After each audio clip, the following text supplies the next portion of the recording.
Hello and welcome to a special edition Belmont Bunch. I guess we can Baseball Bunch. It's Baseball Bunch. Yes, exactly. We're gonna get that trademarked.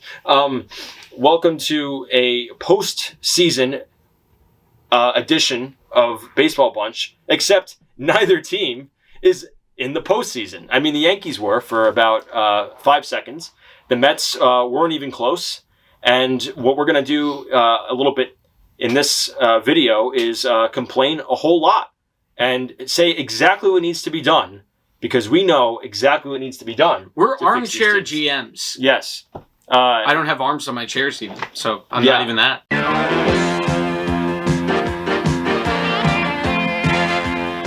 We realized this season that we complain an awful lot about both teams, often to each other. And we realized that we could really do a nice post-game script about how terrible the situations really are going to be for the 2021 offseason. And we're also white men in our mid-20s, so we had to do it in podcast form. So, do you want to start with the Mets or do you want to start with the Yankees? It doesn't matter. Whatever you want. I will get the Yankees out of the way because they made sure that they got out of the way for the Boston Red Sox last night. Yes. That wasn't even a good transition, but we'll go with it. An emphasis on things not mattering because, once again, neither team is in the postseason. Yeah. So, I guess...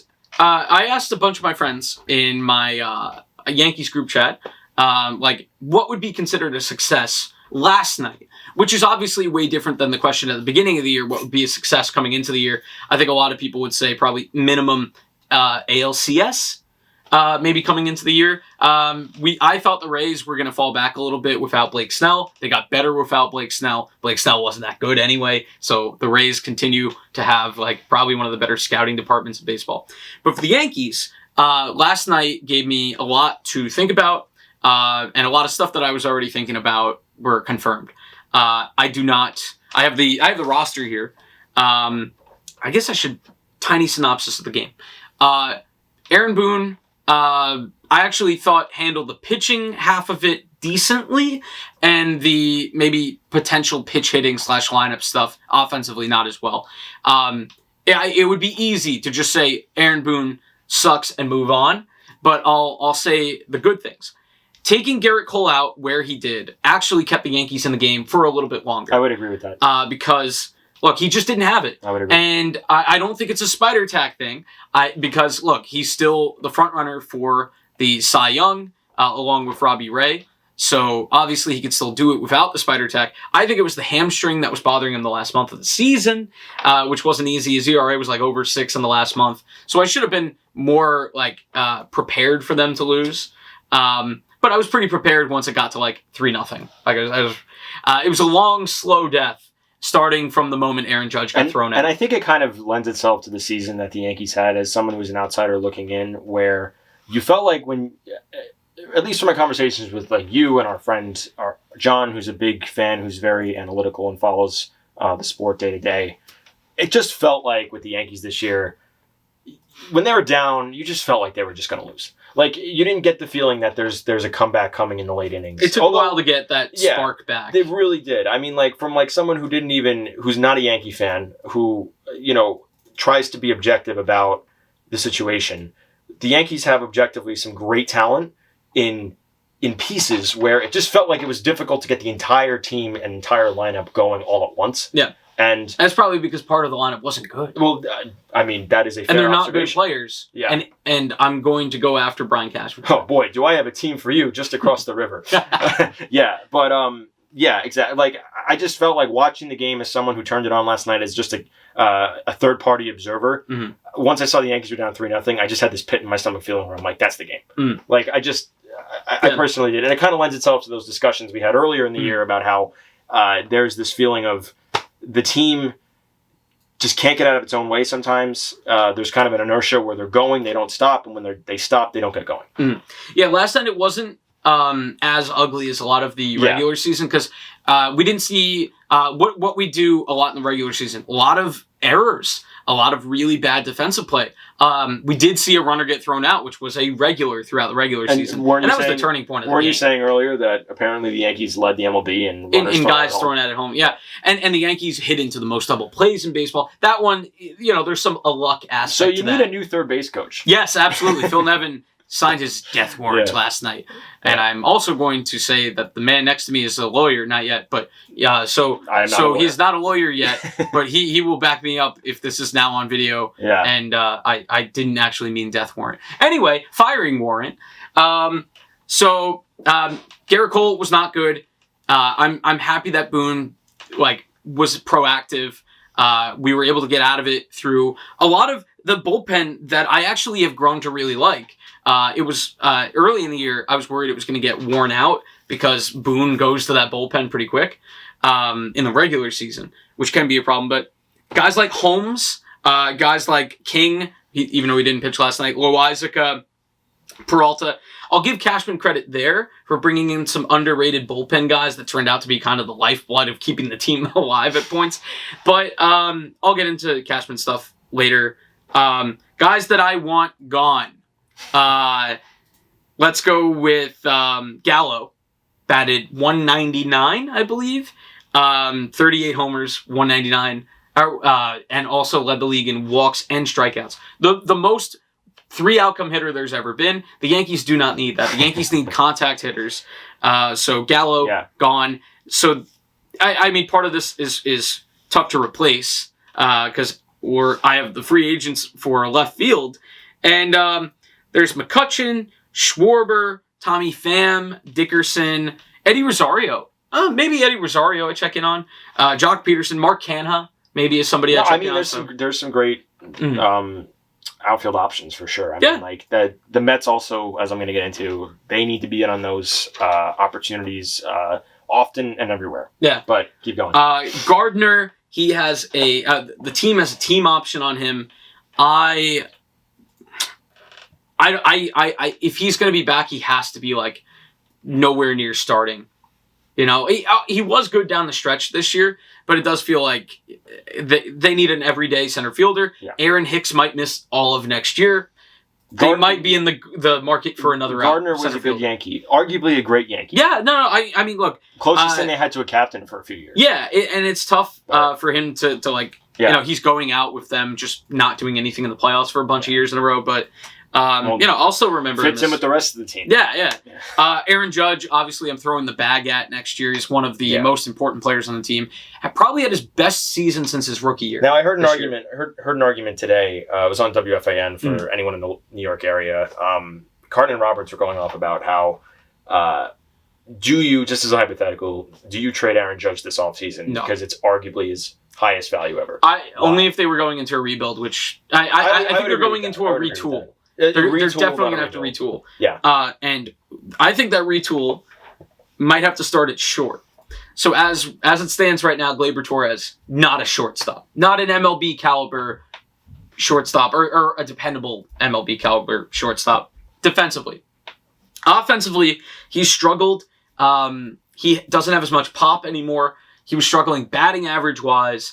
There are some plays where he doesn't hustle to first. That's frustrating. And I kind of think like you have to move him to second if you're going to keep him.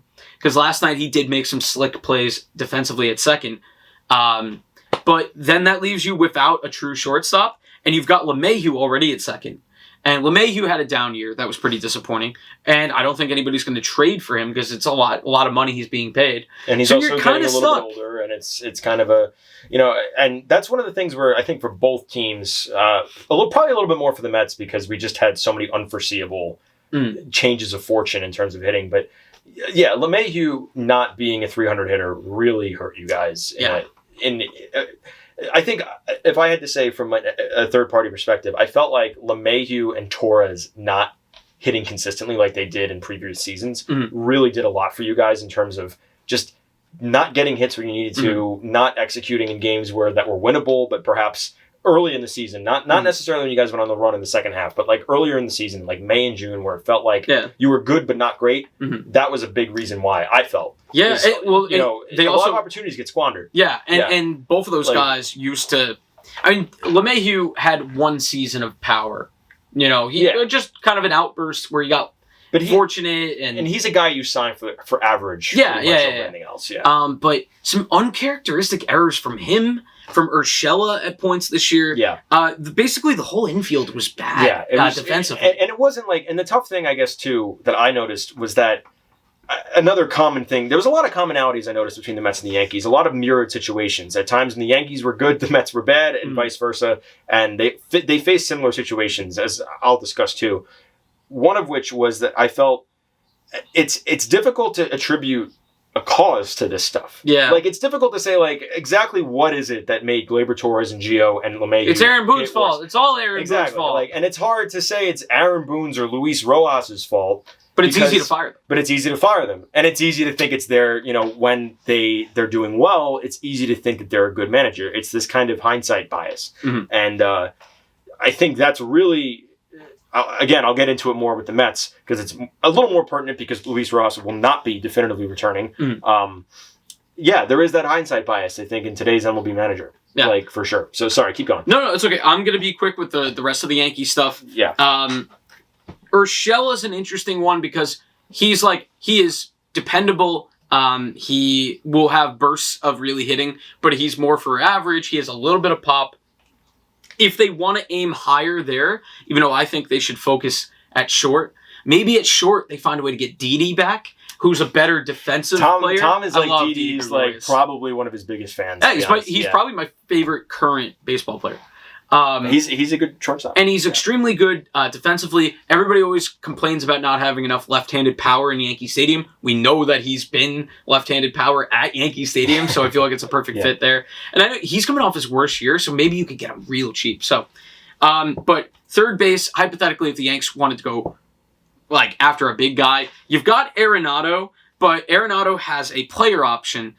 It'll be interesting to see with the team going on a run, the Cardinals. I don't think it depends on tonight. I think he's probably got his decision made before unless they go and win the World Series. This is the closest he's gotten to the World Series in how many years? I think probably his entire career. So I guess they've been in the playoffs a couple times, but not very far. Yeah, not far. I think it's been about this level, maybe the DS. Yeah, I'm not even certain. I think the last one time DS, the Rockies made it in, say. and that had to be at least 4 or 5 years ago. Probably more. Yeah, because I personally can't even remember recent seasons where the Rockies were in it. Yeah. So Dan, you're falling out of the screen. Oh man, yeah. But anything? If the Yankees want to go at short, although I think we're going to be talking about short with the Mets. We're going to have to deal with that issue. But we've got available free agents: Semien, Story, Seager, Correa, Baez, Andrelton Simmons. If the Yankees want to go and figure out the defense, Andrelton Simmons. I know John, if John's watching this, John likes him a lot, Andrelton Simmons. Great defensively, not as much of a bat. If the Yankees want to go cheaper at short and get Simmons or Didi, and then at third, make a run at Chris Bryant, make a run at Eduardo Escobar, make a run. Jose Ramirez has a club option. I think they're going to be keeping Jose Ramirez. So it's a little bit tough because I think the Mets are going to be hot on the heels of Chris Bryant too. I hope so. So that's probably, I think, their biggest need in terms of free agency. Yeah, and I think there's two spots specifically, and we'll get into it in a sec. Yeah. I'll let you talk about the Mets. I think there's two spots where I think the Yankees and the Mets are going to butt heads in free agency going after guys. But the last thing for the Yankees, I like Voit a lot. But it is like a what have you done for me recently thing. And with Rizzo, hits a playoff home run last night, even though I don't feel like it's playoffs when you're in the wild card game. I feel like Rizzo is staying just because he fits the Yankee Stadium mold, left-handed power. Yeah. Good defensively, too. He's better defensively than Voit, so that's a big thing. He also was probably the best, just production-wise, he might have been the best acquisition. And he hits lefties well. At the deadline. Oh, yeah, he was definitely at the deadline. And Baez ended up being, to be fair to Zach Scott, Baez ended up being...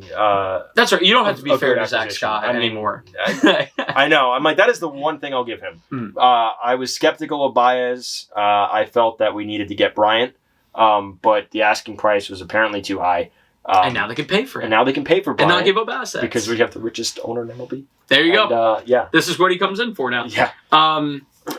Some guys that I'd like to maybe see get playing time next year, but it depends on injuries.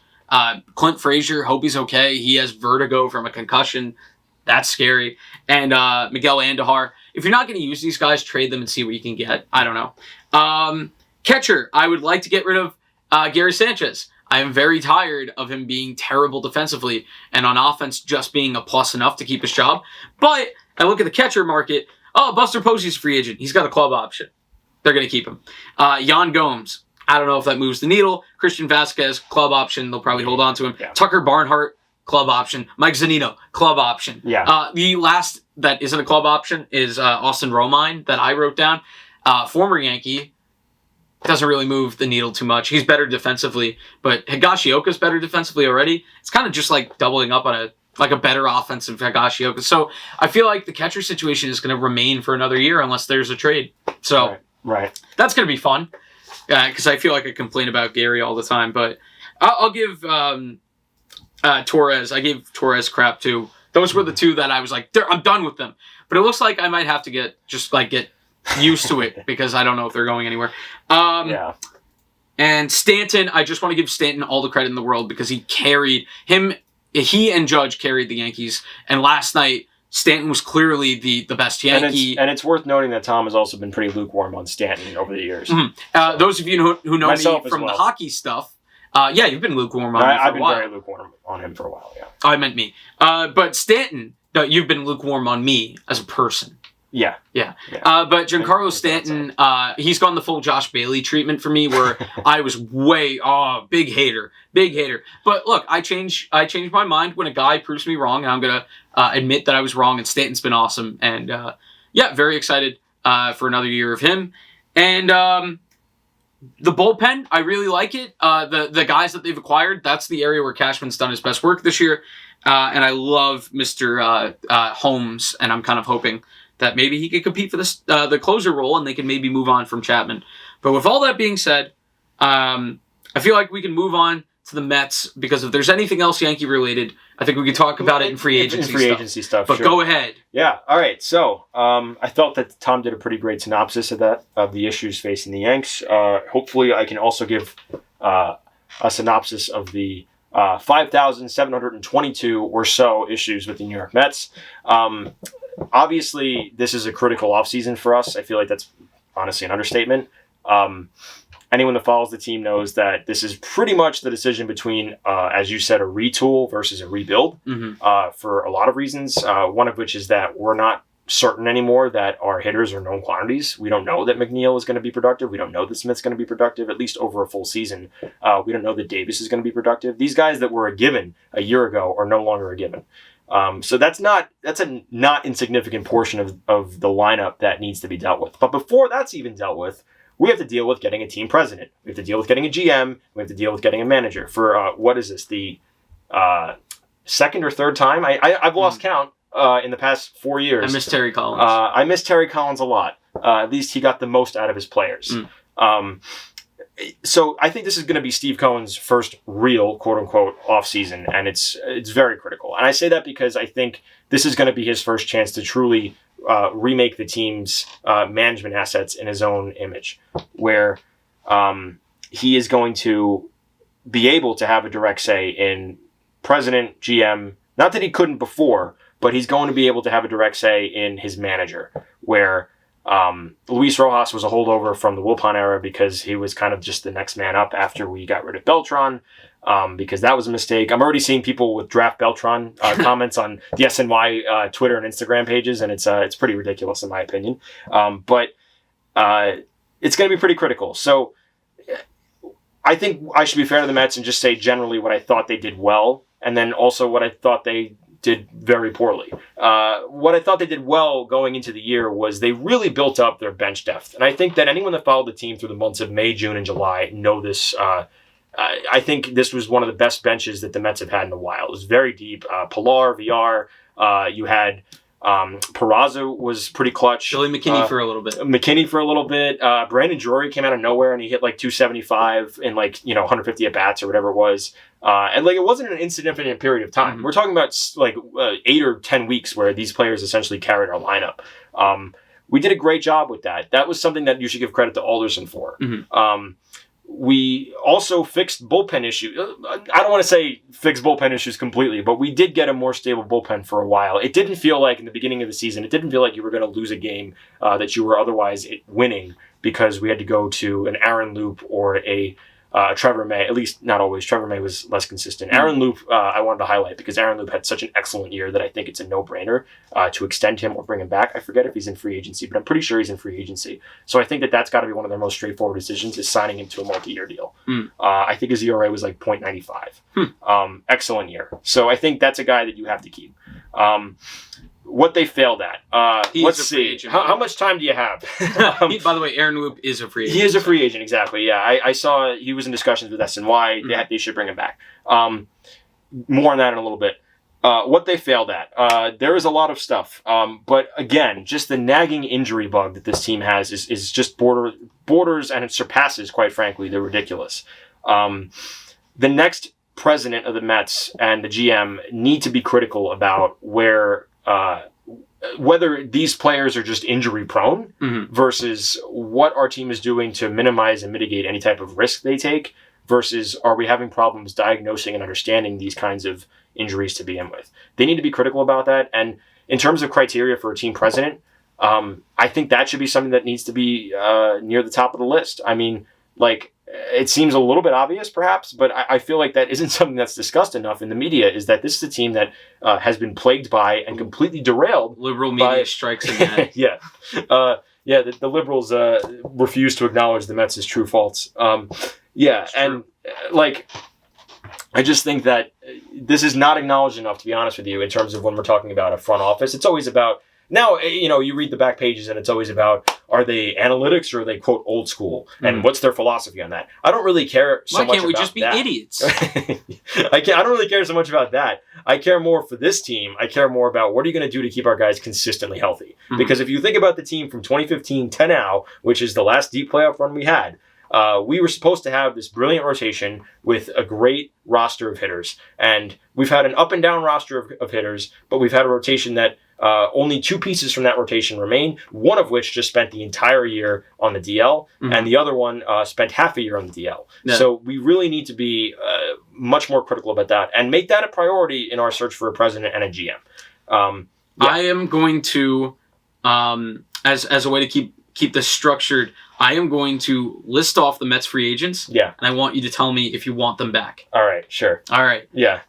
Should I start from worst to best? Or you start any order you want. Any order you want. Marcus Stroman. Oh, back, 100%. I think I was going to say, I think that's the most straightforward free agency decision they have to make. I think you make him an offer, a multi-year deal, 3 to 4 years, probably around $100 million, and I think you seal that right away. Yeah, that's one of the areas where I said I think the Yankees and Mets could butt heads. Yeah. Is if Stroman doesn't get re-signed by the Mets, hits free agency, and the Mets would still, I think, pursue him at that point. Yeah. And the Yankees, with Kluber not coming back, I didn't touch on the rotation with the Yanks.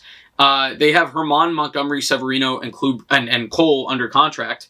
They do need kind of a two-guy. They're missing a two-guy, and Stroman could be a two-guy. He could be. So it'll be interesting to see where that goes. Number 2 for the Mets. Yeah. Michael Conforto. I think this is the toughest This is the toughest one. I mean, look, Conforto, in preparation to make sure I knew my stats, I looked at his career stats with the Mets a couple days ago, and Conforto has had almost 400 RBI for the Mets in about 5.5 years. He has been, while streaky, he has been, at times streaky, he has also been bottom line a run producer who has had just about 30 home runs on average every year since, I think, 2017. Yeah.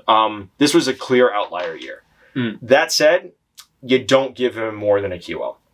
I think that's fair. I think it's fair, and I think he knows that it's fair, and I think he's reasonable enough for the organization and the fan base to realize that he loves playing here. It's all he's ever known. And I think it's a great shot at redemption where we can say, we know you're a better player, and we'll give you a fair QO. I think around $20 million is a fair QO. And it's a lot of money. It's a lot of money. I think $20 million is a fair QO compared to what he's making now, I think, still on his minor league deal. He's going to probably be very inclined to take the money. And then next year, he can test free agency again when he gets another bite at the apple. And I don't think it's unfair because, look, this year, like when they go to the table to negotiate, he can't pretend that this wasn't a frustrating and worrying year from the Mets' perspective. Like, what are we supposed to do if you bug?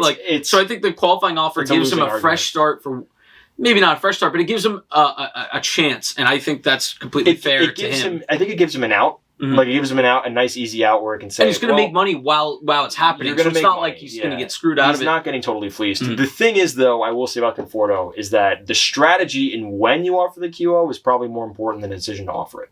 Because I think that what you got to do first is you got to look into Castellanos. You got to look into Chris Bryant. You got to look into areas where you're going to spend the money instead. Yeah. And then make a cost benefit. Well, yeah, it's funny because we said they needed outfield power. Yeah. And it's funny because they have it potentially already. Yes. If Conforto figures it out. If he figures it out. And look, he ended up with about 14 homers. I mean, if you follow the season, you know that for most of the year he was under 10. Yeah. So he did have a little bit of a redemption arc towards the end of the year. Clearly not enough. Mm-hmm. You know, I was just looking. I kind of tuned out a lot of the past few weeks because I was focusing on because football, why not? And because the Mets were just done. So yeah, we were focusing on the Jets. We were focusing on the Jets and the and that ball of fun. Yes. But yeah, he and Lindor actually had somewhat of a redemptive arc there. Lindor had 20 home runs this year. Yeah. Which compared to how he was doing again earlier in the year is not a bad number. Yeah.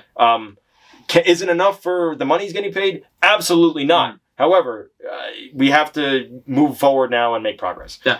So I got one more big guy that you know who it is, but I'm going to run through and just yes or no on like a bunch of a bunch of guys that maybe we don't have to go as much into. Brad Hand. I don't know. Take it or leave it. Yeah. I feel like it's take it or leave it. Dellin Betances. Take it or leave it.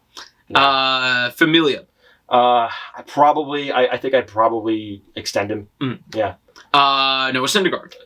You got to QO him, and I think he would take the deal right away. That's something where I think you can QO him and offer Stroman a deal straight away. Yeah. I think those are straightforward decisions. We know that Syndergaard is probably going to return to form. He was just injured. Jonathan VR. I think you do. I think you he was pretty serviceable. He was pretty serviceable. He's a starter on a bad team, and he's a backup on a good team. A decent team. I think he was pretty serviceable. I think he was basically our third baseman this year. Yeah. I think you should give him something. Nothing too big, though.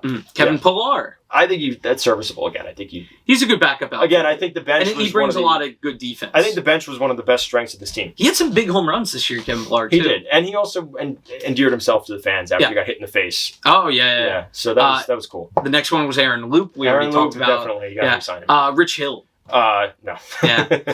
Rich Hill is 41 and a half years old. I think I'm comfortable letting him walk. Jared Eichhoff. I think I'm comfortable letting him walk. See, that's like Jared Eichhoff. We did him dirty, though. He was as big a meme as Andrew Heaney was for the Yankees. Yeah, we screwed him badly. Yeah, well, I mean, like, do you mean in terms of just, like, throwing him out there for starts? Like, where you knew? But, I mean, part of that is, like, first of all, he's getting paid to suck, so that's pretty cool. I wish I could get paid to suck. But is he, or I thought he was still on Don't take that out of context. I thought Jared Eichhoff, not to get into a rabbit hole here, but I'm pretty sure he wasn't on like a $100,000 minor league deal. No, I don't think so. So I feel like they just used him for... Let's see. He was making over $1 million last year. Oh, okay. I didn't know that. All right. So screw this guy. Forget it. Yeah. Heath Hembry, Cameron Maven. Yeah, no. Okay, yeah. So you wanted to really scrape the bottom of the barrel there. Yeah, well, I went through every single one they have. Baez. Baez is the other big one. Baez is the other big one. I thought, to be honest with you, Did come this way. I thought that... I know. I have to... This is new to me, all right? I thought for a minute, I was like, there is one more. I forgot. Obviously, it's Baez. Mm-hmm. Yeah, this is another one I'm kind of on the fence. He's 20. He's basically the same exact age as Conforto. Basically the age as Conforto. The thing about it is that the Mets really need a decent hitting coach. They have to fire Quattlebaum like yesterday. Mm-hmm. I said hire this young buck named Chili Davis. I think what they got to do, and I literally wrote this in my notes, they need to go back and do all the in church you do the mea culpa, the I am sorry, I am so very sorry. They have to go back and they have to do that and hand him the biggest stack of cash he's ever seen. Yeah. And they have to say, come back and teach this team how to hit again. Because he was the best hitting coach we've had in probably 2 decades. Yeah. And we fire him within 3 weeks. It was probably the most ridiculous move we made. And that might be a hot take, but I don't think when the entire league's offensive numbers are down, I don't think it's warranted to fire your hitting coach who's otherwise been successful. And it was pre-Spider Tack. And it was pre-Spider Tack. Yeah, it was too quick a move. I was saying to Tom from the start, I was like, they're going to regret this move. Like, it was too quick. He was a good hitting coach for us. Mm-hmm. Offense has not been an issue for 2 years. the rotation and injuries have been an issue instead. And what do you get? You get offense becomes an issue as soon as he leaves. And we thought coming into the year that the offense had a lot of potential. The offense had a lot of potential. In 2019, I always pull this stat. In 2019, the Mets had one of the best team averages in baseball. That was Chili Davis's first year as a hitting coach. In 2020, it wasn't offense. That was not the problem. The problem was having a consistent rotation, which again was a problem in 2021. Yeah. What I think you do going forward for the Mets is the other big point I wanted to hit in the offseason was, besides Baez, I think for the right price, and you can put that in quotes and you can quote me there, for the right price, bring back Baez. Do not overpay for Baez, because I fear that in the later years, it's just going to be an undisciplined situation where maybe it works right now, but we have not seen enough so that we can see he's going to hit around 300 for the whole season. Yeah. I mean, it was cringeworthy watching some of those pitches that he would swing at. Yeah, that's that's not something the team needs when the team is struggling on the whole. He's going to have some embarrassing swings because he sells out to hit a homer on every swing. And I also think that largely for the hitting staff, the emphasis has to be average and contact hitting again. It cannot be about power. All right, McNeil is not a power hitter. Smith is arguably not a power hitter either. They've had their better seasons where they're not hitting as many home runs. In 2019, McNeil had about 20, but they've had better seasons when they were focusing just on contact hitting, singles and doubles, getting on base. I think whoever they hire, Chili Davis, needs to just come back and teach. I'm not someone that is an expert at hitting. If you watch me hit, you would probably laugh at me. I mean, come on. But we're so good at slow pitch. But we swear. But I just think that you need to put an emphasis on just not an all or nothing approach. And I think Baez brings too much of an all or nothing approach. That said, you can't argue with his numbers. His numbers, he was one of the most offensively productive Mets, despite his cringeworthy swings and misses. Yeah. One of the most offensively productive Mets. He's so good defensively, too. And he's excellent defensively. And he's good friends. And he has great team chemistry with Lindor. So I do veer on the side of bringing him back. I do veer on the side of being competitive for Bryant, for Semien, and for Castellanos. Why not all of them? I have all the money. And I think what you do, and this is really the point, is you keep Smith, McNeil, and Davis on the table and at all times open to discussion. I think if you can sign one of the others, Bryant or Semien in particular, I think what you do is you shop the others and get farm pieces, because we're badly depleted, and if we're in it next year, we need capital to trade, but also to hold on to for the future. Semien's an interesting one because obviously they have Lindor. But Semien can play second. He's one of those shortstops. But then you have to decide, do you want Baez or Semien? I think I'd rather take Semien, to be honest. Semien had a very good year. He had a monster year, and I think he hits more consistently than Baez. And he kills the Yankees, so it would be funny if the Mets wanted to get someone that just stick it to the Yankees. Naturally, if you're going to re-sign anybody, sign Baez, and then if you sign Bryant, then you shop McNeil and say thank you, but no thank you. Yeah. Because I liked McNeil a lot. Might have been my favorite Met of the past few years. This season just showed he was something was completely off. And also, his chemistry with Lindor is completely off. That rat-or-raccoon story from the spring was that was weird. One of the most ridiculous things I think I've heard from this team in a while, and that really says something. The other point I would hit, too, is that with management and speculation about the team president, obviously we know as of today, literally, Epstein talked to Cohen basically out of respect and just said, I will not manage your dumpster fire of a team. No way.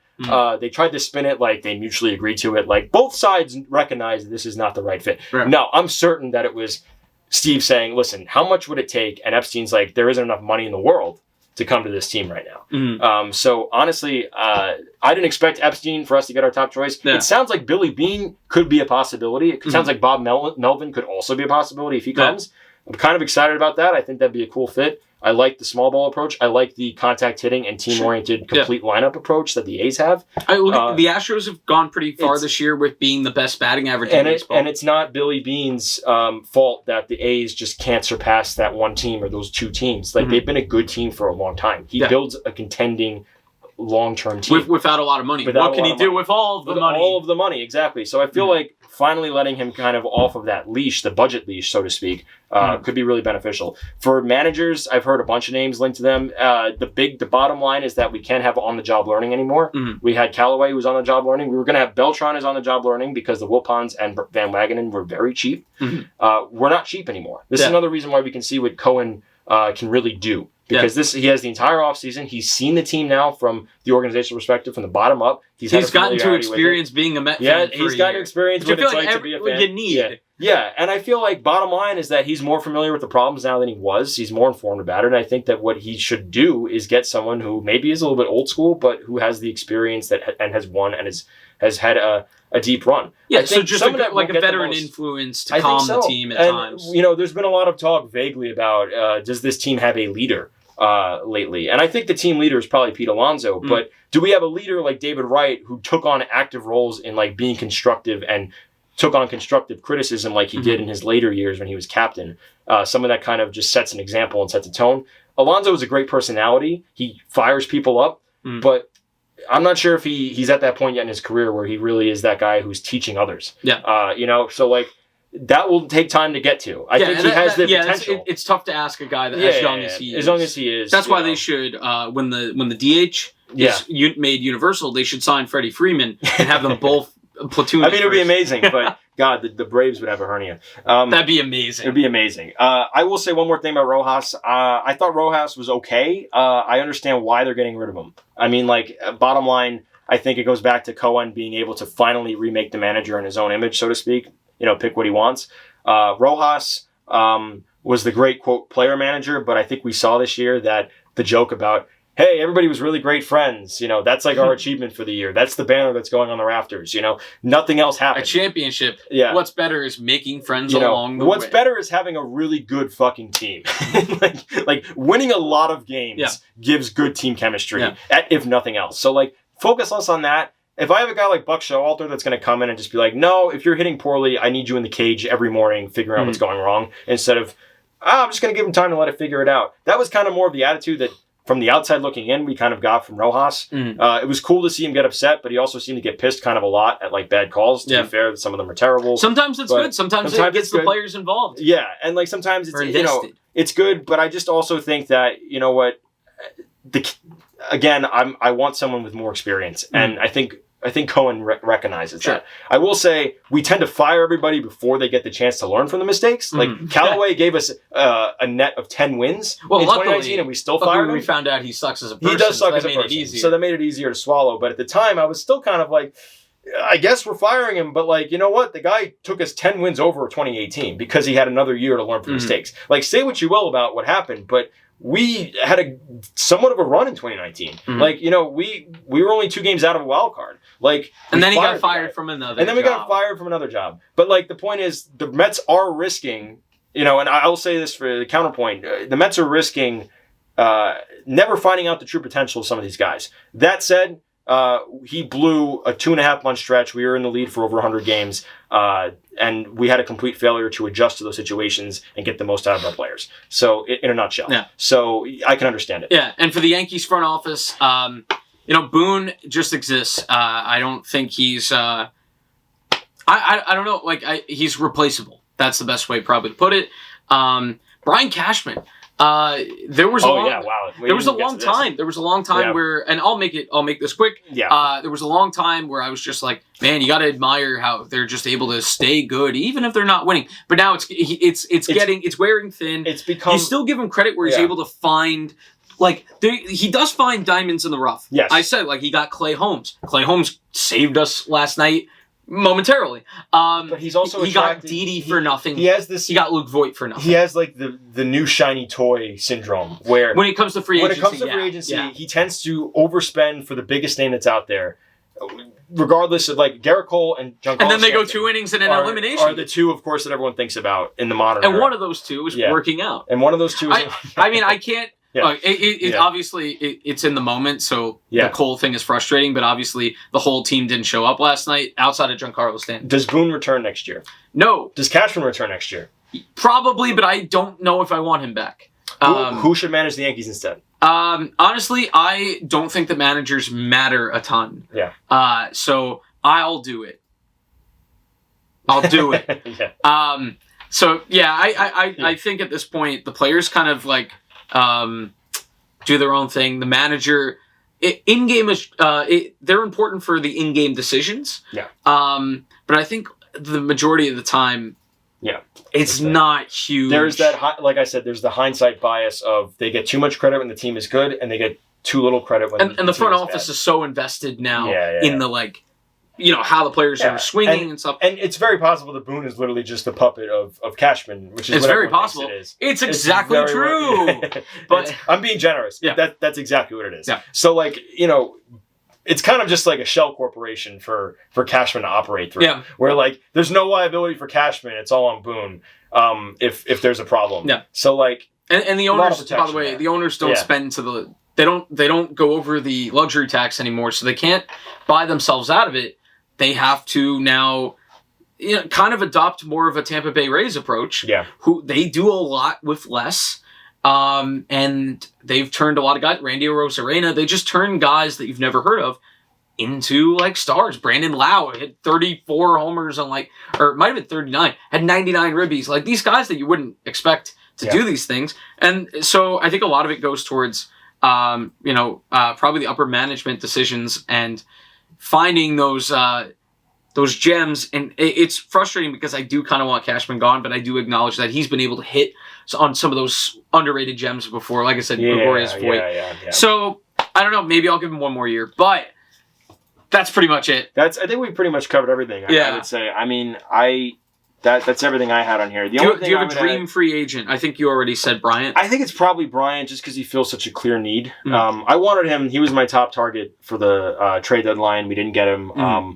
If the Giants win the World Series or they have a deep run, though, I mean, good luck pulling him from that situation. So they're going to go after him. He might be very inclined to just stay where he is on a team that won 107 games. Mm-hmm. It's the most we've seen in a few years. I would say that's and Castellanos. Look, should he hit the mark? The cool thing is that there's options here. I mean, Castellanos, Semien, and Bryant have to be at or near the top of the list for the Mets. If you get Semien or Bryant, I think it naturally begs the question of what's going to happen to McNeil, Davis, and Smith. And I think what you say there is you shop them and get the best returns in probably farm players that you can get. And I think that's the end of it. Of those, I don't know who I'd want to see stay more. Maybe McNeil. I mean, Davis actually had a decent year, but all told, although he got far fewer at-bats than a lot of other players. Mm-hmm. He hit 285, but he also had about 400 fewer at-bats than Alonso. Yeah. So hard to say, again, if he had a full season. We should really try him out more and see, I've been saying this since 2019, see what he's capable of. Yeah. But I think it's clear that he's kind of an up-and-down player. So at this point, maybe to contradict what I just said, maybe you shop him and see what you can get back. Yeah. There are two positions that I think the Yankees could improve at in free agency. Starting pitching, there's a lot of older vets who are available maybe for a one-year deal, because we're still kind of trying to buy time for Severino to get back up to full speed. And then Severino can be the 2 eventually, back to being 2 when he's healthy. Greinke, Verlander, Scherzer would be a fun one to go after for the Yanks. It'd be another dump money on a pitcher thing. But, honestly, this year, if you look at the stats, the Yankees' problem was actually that the offense wasn't very efficient. So they need a little bit of both. They might need one more starter, and maybe they go after a Carlos Rodon, Robbie Ray, probably not. Syndergaard might be a fit because you could maybe get him cheap on a 1-year show me contract, depending on what the Mets do. I think they're going to Stroman him, is and I'm pretty sure Syndergaard doesn't have the Yankees on his radar. Yeah. Based on what he's been tweeting out lately. So, and the other one is center field's going to be tough to fill. I think the best option is Jackie Bradley Jr. and he's got a player option, so we'll see if he even becomes available. So for the Yankees, I feel like the positions they need, starting pitching, there's options, but center field, not a lot of options. Yeah. Not a lot of options at catcher. No. And shortstop, there's plenty of options. It's down to, are you going to move Glaber or LeMahieu? Or are you going to, by move, I mean trade? Yeah. Because one of those guys is going to play second, and the other one doesn't have a spot in the infield right now unless you also trade Urshela and then make one of them third. So ultimately, we're going to find out. Maybe we'll do a mid-season check-in or a post-off-season spring training kind of check-in. That won't happen if we get either too busy or if we forget. So I don't know. We'll see. We won't have anyone to hold us accountable except you guys for all these predictions and these takes. So let us know if we're making sense or if we are. Let us know if we should shut up. Say that too. We've gone on pretty long, so we should probably wrap up. But that's all for now. I mean, that felt like a nice therapeutic complaint session, though, for sure. Yeah. So anyway, thank you for watching at Baseball Bunch. Yeah. The Dan Cam will return at some point. This video was half Dan Cam all the time. Half Dan Cam, but all the time. Yes, that made sense. Yeah. Yeah. So we'll see you next time. And John, hi, John. Bye, guys. You'll know. All right, bye, guys. All right, James, we're done. That was very short, right? We need an extra That was hour only like at least 6. of just saying goodbye. Yeah. Yeah. Well, hello. What a weak hello. Low energy Jeb. All right. Do a real hello, okay? What do you high mean? energy. High. Was that not high energy? No, that was like